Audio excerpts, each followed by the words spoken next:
Hi, good morning. Second day namin dito sa Liuliwa.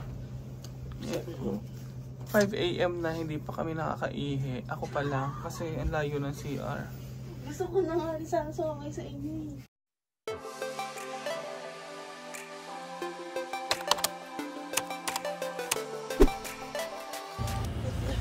Hi, second day namin ngayon dito sa Liuliwa and it's 5 o'clock in the morning kaya maglalakad-lakad kami sa beach kasama yung dalawang aso na pagmamayari nung pinag-stayhan namin sa hostel. 5 AM beach. Let's go. Or gusto mo mag-coffee muna tayo dyan? Wala bang tao? Tara. Ang cute ng dalawang aso kasi hinatid talaga nila kami papunta sa beach. Ganyan daw pala sila, sabi nung may-ari. Lagi silang sumasama sa mga guests. Sumunod talaga sila. Sinundan nila tayo. Hinahatid nila tayo sa dagat. Ang galing ng mga doggy na yan. Along the way, pupunta sa beach, nasa lubog namin tong mobile coffee bar ni Kuya. So, dito na rin kami umorder ng coffee kasi kagigising lang namin and wala pa kaming breakfast. Hazelnut. Parang ka ba white chocolate? Hindi, ikala ko ba sa'yo white chocolate? Nag-order mo.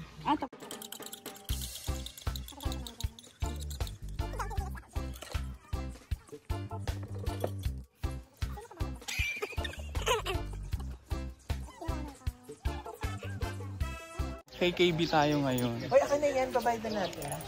Yung sa akin, babayaran mo ako. Dark chocolate, that's mine. Bilisan nyo. Dami na Ito po yung isa hindi tayo talaga nagbabayad. Tara na. Oh, para magkaliwaan po.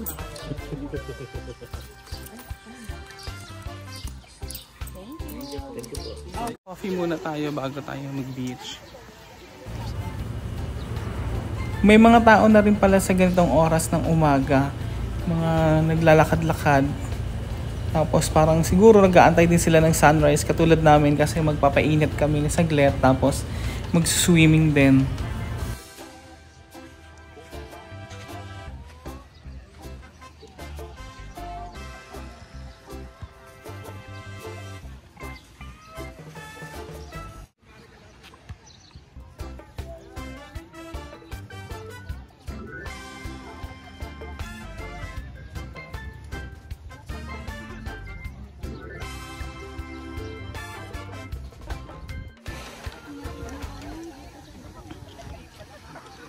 Yan.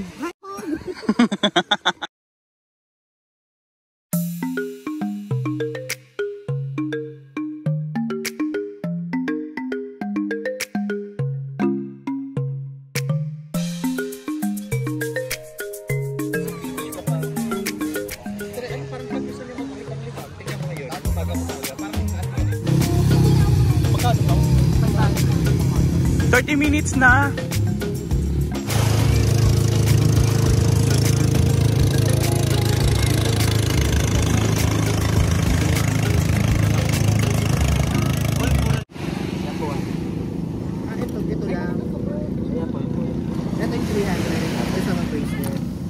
Ito, 150. Oh, bilhin mo na. Ay, para naisip nila pa yung mga light gas nila. Yung gamit natin, saan natin iiwan? Yeah, mag-isang oras pa tayo nun. Kinakabahan ako. Huwag ka nakabahan. Lulutang ka. Hindi nga, hindi ako marunong ako. Kaya mo yan? Hindi naman tayo marunong. Ayoko, yung sleepers natin. Iiwan na natin kay Kuya, di ba? Kinakabahan ako. Ako po siya. Oo, baka punta na loob ko yan, di pa ito nagagalaw. Baka hanggang nood lang ng porn niya. Kapag itatry nyo yung banana boat, pwede nyo nang iwan kay Kuya yung mga bags and cellphones nyo. Siya nang magbabantay. Paano siya naras na? Dito? Dito na lang? Kuya, huwag niyo bang papaanuhin kuya ha? Paano siya naras namin?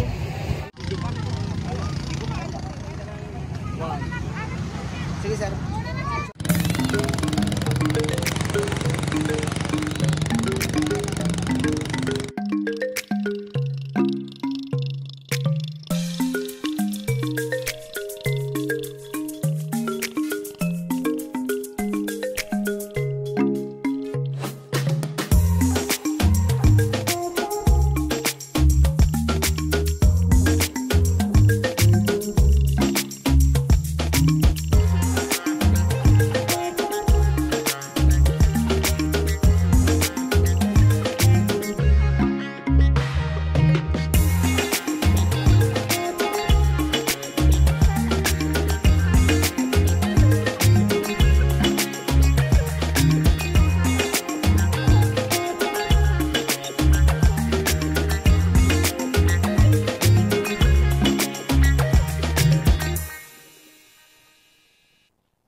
beach.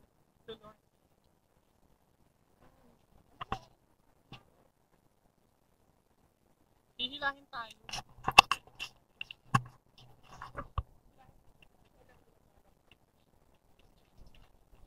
Ayun, si Kuya, hinihila tayo. Ano na, ano na.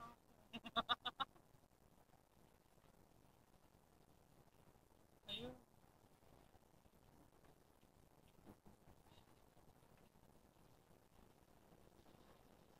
Ayun na.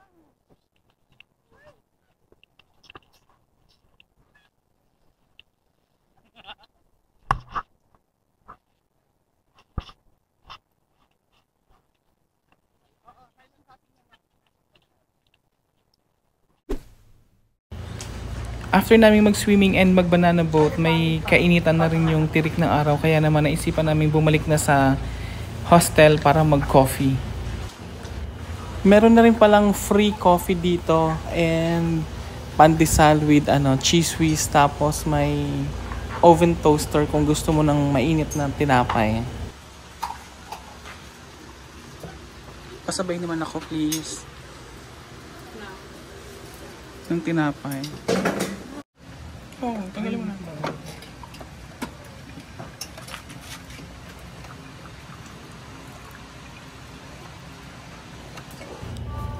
Dahil nga pala pandesal lang yung kinain namin kanina, so naisip namin kumain na lang talaga ng breakfast. Kaya naman pumunta kami dito sa Yana Silog, malapit lang to sa beach. Ano to? Ito yung sayo. Chorizo. Ayan na.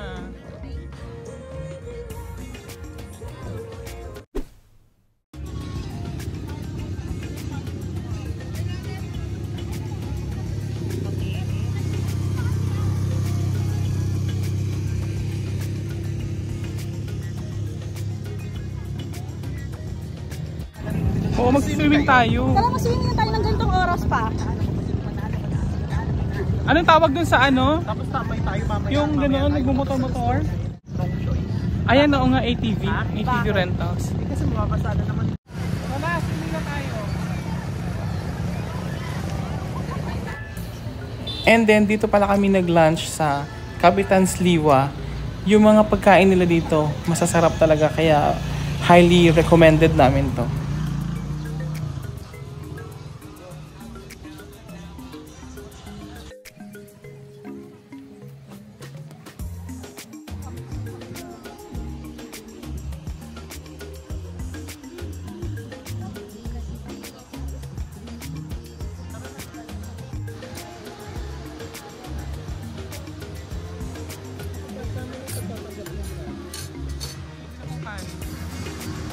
And then, after namin mag-lunch dito, bumalik na rin kami ng hostel para matulog at bumalik ulit ng alas 4 ng hapon sa beach. Kaya naman sinubukan ko rin tong ATV rides nila. So, ang bayad nga pala dito, 500 pesos for 30 minutes. 2 tao na yun. Kaya, kung 2 kayo, tag 250 kayo kasi pwede kayong magsalita ng ride.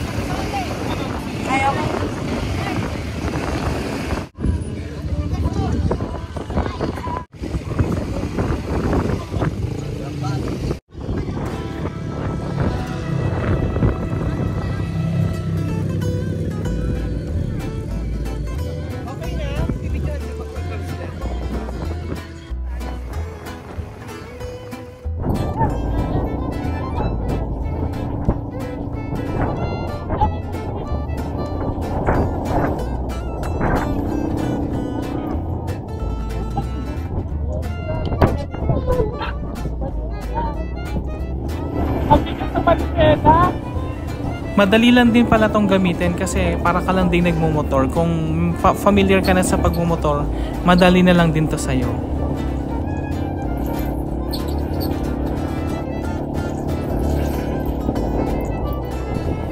Sulit din yung binayad naming 500 pesos for 30 minutes kasi sumobra na rin kami sa oras kaya iikot. Hindi kasi kami agad bumalik.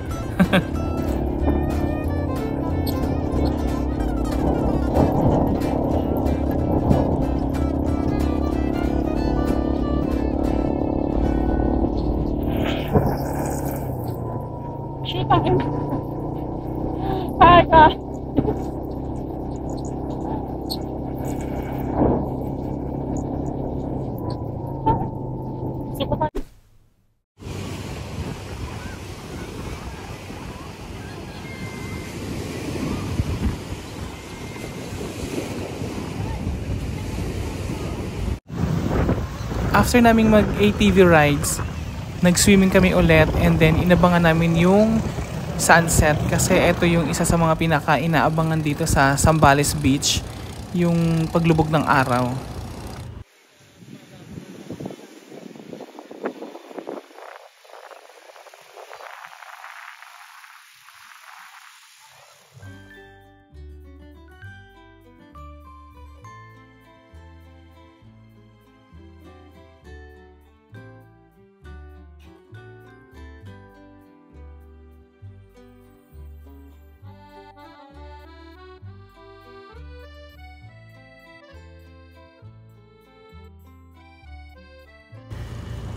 Habang palubog na yung araw, makikita mo naman yung buwan. Nasa taas na. Ayan siya, oh. Full moon pa yata ngayon.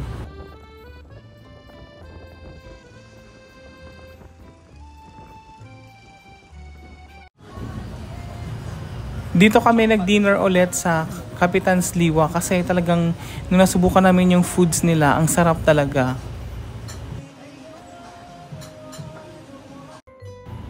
And then after naming mag-dinner dito sa Kapitan's Liwa, bumalik na rin kami ng hostel para magpahinga na at matulog kasi bukas last day na namin dito. Kasi may pasok na tong mga kaibigan ko kaya magsiset na lang kami ulit ng susunod naming lakad. Thank you for watching. Bye!